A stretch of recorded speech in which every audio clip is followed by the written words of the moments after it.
I'm an LA girl. I was born and raised in the Valley and have lived in LA my entire life. But it wasn't until I went to USC that I realized the magic of the city that had always been my hometown. I'm first generation American born, but I'm a third generation Trojan. The legacy of USC in our family is strong and deep. I have 3 younger brothers, and all 4 of us are double Trojans. Year after year, my love of the Trojan family sustains me. There couldn't be a person that deserves this more, and I mean that from the bottom of my heart.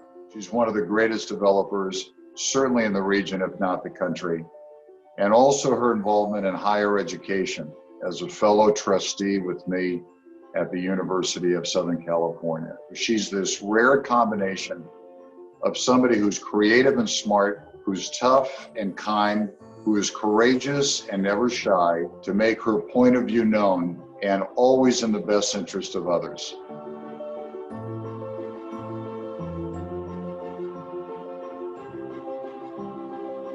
I want to congratulate you, Jaime, for the well-deserved honors bestowed on you this evening. As president of the Los Angeles Board of Harbor Commissioners, you give your time selflessly to ensure that our board and staff effectively carry out the business of America's port. We are also extremely fortunate to have you as a port ambassador to the global base of industries and customers we serve. The '92 riots were pivotal, not only in shaping our identity, but also our business. My parents started investing in Koreatown in the depressed market that followed the destruction of the civil unrest. The last 2 decades of growth have revolved around the rise and evolution of the Korean American cultural identity in Los Angeles. In the meantime, LA is in a significant housing crisis. In 2013, we opened our first office-to-residential conversion. Since then, we've developed over 2,000 multifamily units. In 2020 alone, we're opening 1,555 new units and have 2,200 more under construction and 2,000 more in the pipeline. In 2028, the Olympics are coming back to our city. And so I can't wait for my children to see the world come together in LA. I can't wait to see the transformations that will take place and that are already taking place across the city in preparation.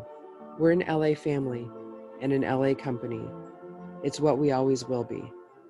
Jaime, congratulations on being the 2020 Urban Visionary for the Asia Society. And the most important thing, you're just the most wonderful mom and human being and wife that could ever be created.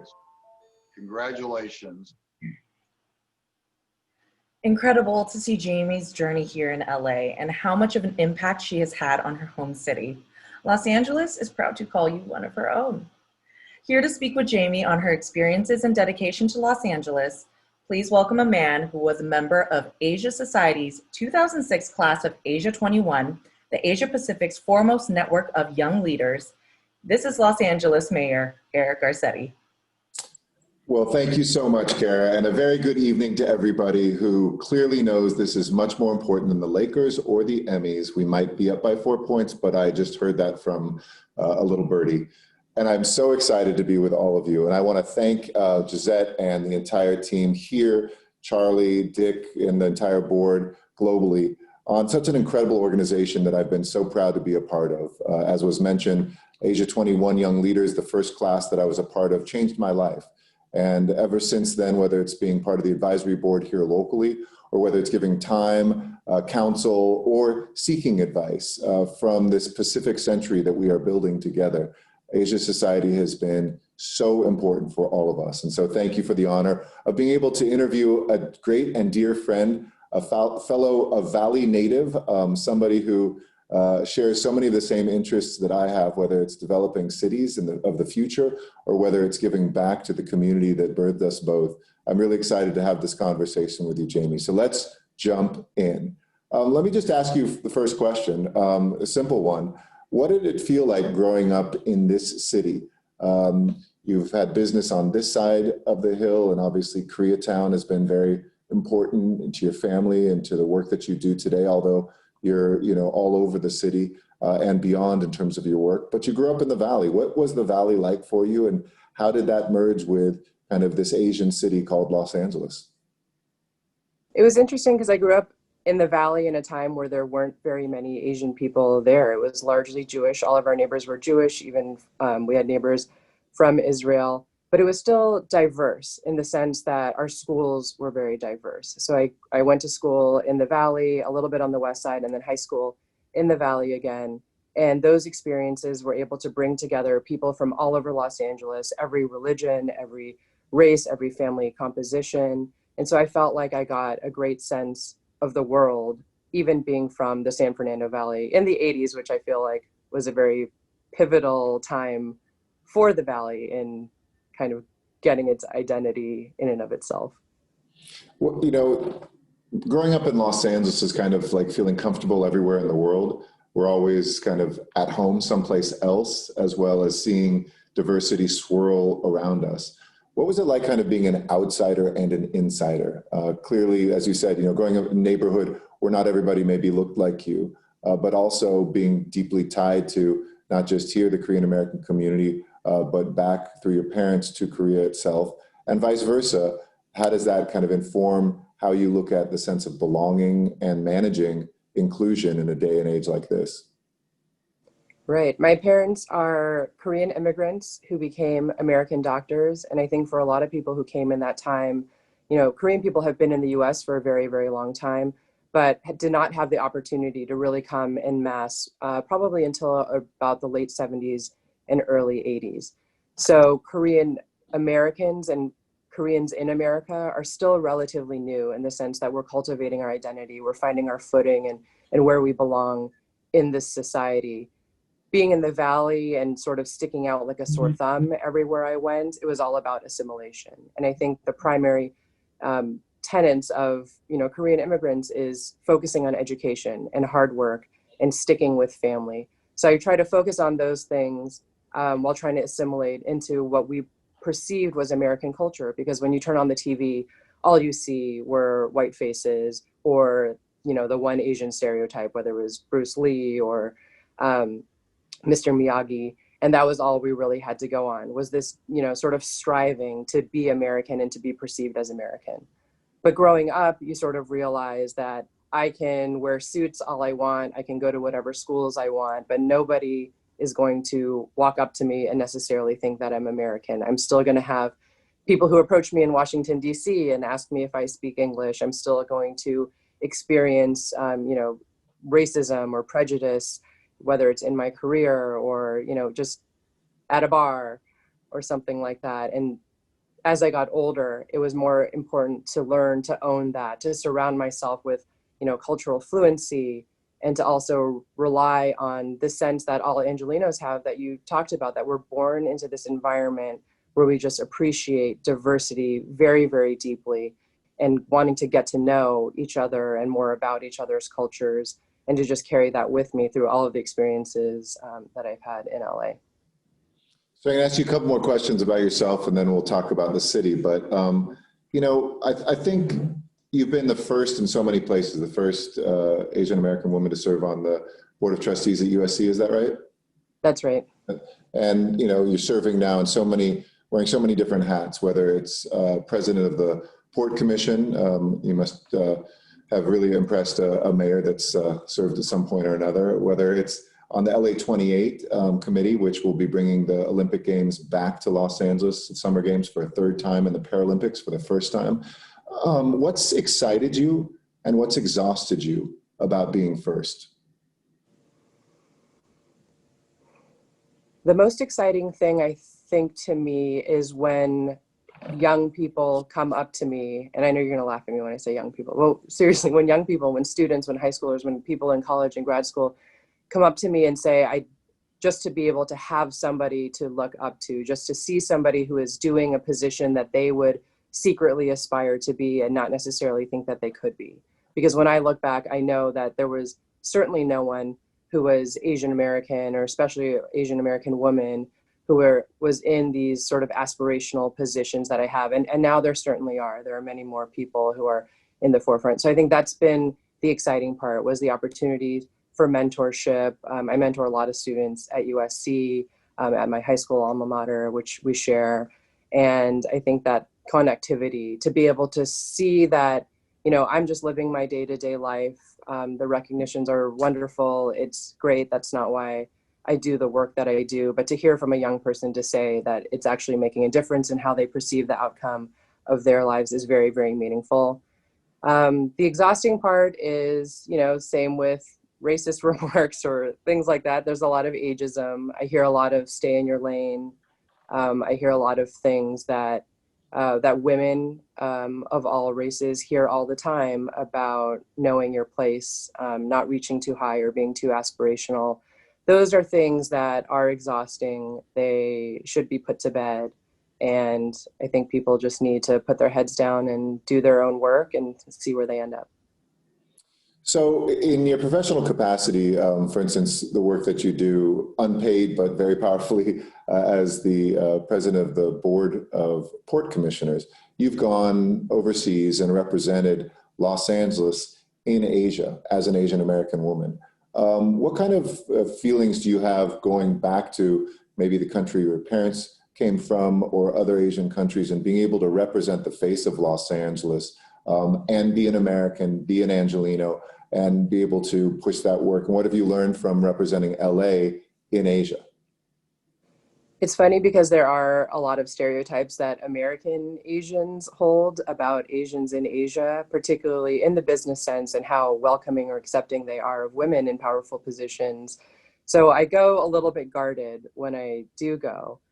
But I think that either they think it's funny or novel, or they're also proud of it, but they're very welcoming. We've had very, very productive meetings. I feel like I encounter less misogyny in Asia than I do in business in the commercial real estate industry in downtown LA. And so I've been heartened by that. And it's been incredible that they take it at face value. I think, I'm also the youngest of many things, certainly on the city commissions that I've served on and on the board of trustees at USC as well. So I think, when I did an orientation once and somebody who was running it thought that I was a student observer and not the person who was being briefed and trained for the position. So I run into that from time to time as well. But to be able to represent Los Angeles, the city that I'm from, in a foreign country where they very much in Korea perceive me as American. And I think that a lot of my non-Korean friends don't really understand that. They're like, oh, but you look Korean, you should just be Korean when you're in Korea. And they really don't see it that way. They can just tell from, my tan or my hair that I'm certainly American, but that I represent a piece of them that has sort of left and come back. And so it's been inspiring to be able to do that on a business level throughout Asia. Well, let's turn to this Pacific city that you've heard me say is kind of, I think, the eastern capital of the Pacific Rim, Los Angeles, for a minute, and talk about cities.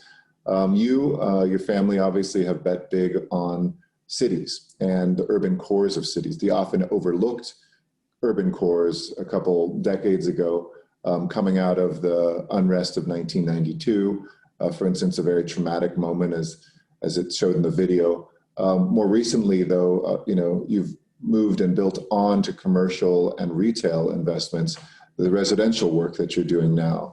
And yet, boom, suddenly the pandemic hit.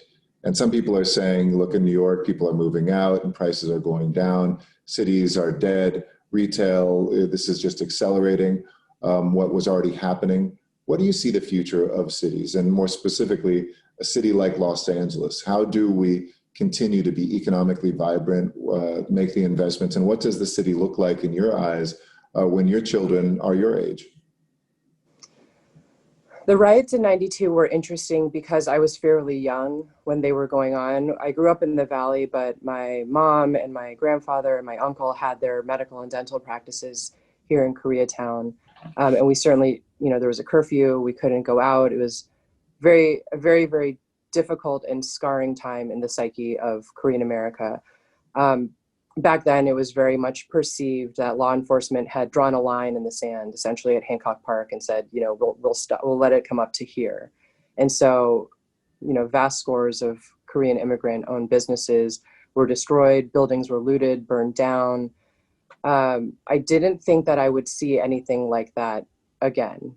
And we call it saigu 429. We commemorate it every year, and it's been 28 years. And I remember thinking at the 20th anniversary of Saigu, like, how far we've come. So many things have changed. Nothing like that could ever happen again. And then we see, you know, the civil unrest of this summer, and as that, you know, destruction kind of marched its way down Melrose towards Koreatown, I was gripped by that same fear. And this time we're in a completely different situation, as, you know, sort of an American dream story now possessing a lot of those buildings that had been abandoned in the aftermath of the riots, now seeing them as our own.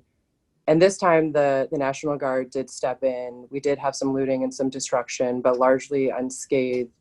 And it just made me realize that so much has changed in many ways, but also nothing has really changed either. And so there's a lot of work to be done in that arena. The difference this time that I see in the perception of people is the allyship, is this common bond and this sense that solidarity across the city, across the nation. The Wall of Moms, I think, is the perfect example of that, is that when we all can come together with this common interest, with this goal, with a very, very universal and simple truth that all lives matter and that Black lives matter, that we can continue to create progress in our city. Koreatown has been a great example of that, because over the last 20 years, it is one of the densest neighborhoods in the entire country outside of Manhattan, but it's also one of the most diverse. And so it hasn't just been Korean people living here, but every single race existing and coexisting here in Koreatown, which, like you said, was overlooked for a long period of time. But we're central to the city. We're in the middle of every single transportation hub. Every single neighborhood surrounding Los Angeles is very accessible. And so it became a very natural story with this Korean American cultural revolution of nightlife, of, you know, 24/7 living, of being in like dense, close quarters, and being able to be close to work and close to friends so that you're not spending your whole life in your car. It played out this story where it made a lot of sense to create more housing in this area, which we started to do at the end of 2013. And so we're really seeing that the multifamily piece is building that bridge to where the office and retail is really supplementing the entire community. And now we're looking at what master planning we can do to create larger scale amenities that all residents in the area can share, whether it's a massive park or an Olympic-sized swimming pool and cabanas and outdoor areas for children to play, daycare, athletics. And so all of that comes into the thought process of not just building a building and filling it up, but also creating a community and creating a sustainable community that people actually want to live in. And I think that plays into what Los Angeles really is not an urban center the way Manhattan is or the way the peninsula of San Francisco is, but really more of a collection of neighborhoods as opposed to a dense urban city. And that's how people have always felt. And we've actually been getting calls from people who are leaving those other two cities to come here to Los Angeles while they're sort of waiting out the pandemic. We are also seeing people who are leaving LA because they don't have to be back in their offices until, you know, the top of 2021, but with the promise that they will be back. Because really the promise of creativity, of the incredible weather, the workforce diversity here is what drives people to stay in LA and to continue pursuing this LA dream. We have this incredible pent-up demand for content creation coming out of the pandemic. I think we're already starting to see filming requests coming out as people are planning and buying their scripts and movies. And all of the tech companies that have come down realizing that people want to be in LA in order to do this work in the entertainment industry. So I feel like this concept that cities are dead or that urban cores are dead, that'll cycle back very, very quickly. Because if we're saying that you can't sit in an office anymore with anybody or that you can't be in an apartment building with other people, then we're also saying we'll never go back to concerts or sporting events or conventions. And I think that there is this, unbelievable desire of human beings to be back together, whether it is in a conference room with their colleagues or doing all of those entertainment-based opportunities that LA has. Absolutely. Well, let me do a little speed round, and then I'm going to wrap up with one last larger question. So, Lakers or Clippers? Lakers, come on, seriously. Okay. And did you see the Clippers last week? So don't even get me started. Don't even get me started. All right, they're up 47-36 from what I hear. No, you're not supposed to say the score for people who recorded the game. Oh, I mean, that was last game in the second quarter, if I'm not mistaken. First vacation you want to take if you can travel anywhere in the world post-pandemic? My first instinct is to say, I like it here. That's good. Staycation. So you've had your ideal. Yoga or a jog? Yoga. All right. And then with our super chatty fun yoga group. What's your one wish for Los Angeles? World peace. Here in LA. Well, so paint a picture on the last question here before we wrap up. And congratulations. I forgot, by the way, at the beginning of this, we know each other so well. I'm really proud of you. Congratulations. This is an amazing honor. And you do embody the city, our hope, Asia Society, and all that we stand for. So congratulations. But paint us a picture, since you're on that committee. I'll be termed out already in 2028. I might have helped win the Olympics, but I'm just going to be sitting there in the audience as a fan with my daughter. What is your hope that Los Angeles represents to the world in 2028 and to this kind of, as I said, Pacific century in the Pacific Rim? Well, it's been sad because it's, arguably one of the darkest times that we're in right now, with this global health pandemic, with just so much economic hardship that people are facing, with hundreds of thousands of kids who are out of school. And so I keep thinking of LA 2028 as a beacon of hope, sort of the light at the end of the tunnel. And I very much hope that we'll be in Tokyo very, very soon. I know that we will be in Paris together soon as well, but I know that it'll take some time to come out of the hardships that we're experiencing now. So to me, 2028 is the year where we will be back. The world will come together here in Los Angeles, not only to just celebrate the incredible achievements of the athletes of the Olympic and Paralympic Games, but also just this, spiritual human communion to really just celebrate in exuberance. I wasn't quite alive yet for the 84 games. So everyone on the 2028 committee is always talking about and comparing it to the 84 games. I wasn't quite born, but I was in utero. So I like to feel like I was here in LA. I was born that November. But I had heard all these stories that a lot of locals left. And particularly my friends who were born throughout that year said that their, pregnant moms left the city because they thought it would be too hot and too trafficky. And I just can't even imagine embodying that place. I can't wait for my children, who will be 12 and 13 and 10 during the games, to be able to see people from all over the world. I mean, they already see it, but to have flown in from all over the world to celebrate this with us. And yeah, I think it's going to be a very, very beautiful time. And the benefit is we don't have to build any new infrastructure or any new stadiums to do it. We will have the People Mover and the Purple Line and great refurbished hotels that are ready to accept all these people. But really, we just have to be here as Angelinos to welcome the world. Absolutely. Well, ladies and gentlemen, I hope you'll join me in congratulating. You can only probably hear me clap, but there's the whole crowd going wild. Jamie, congratulations on this amazing award. You really are an angel in the city of angels. Thank you for everything that you do.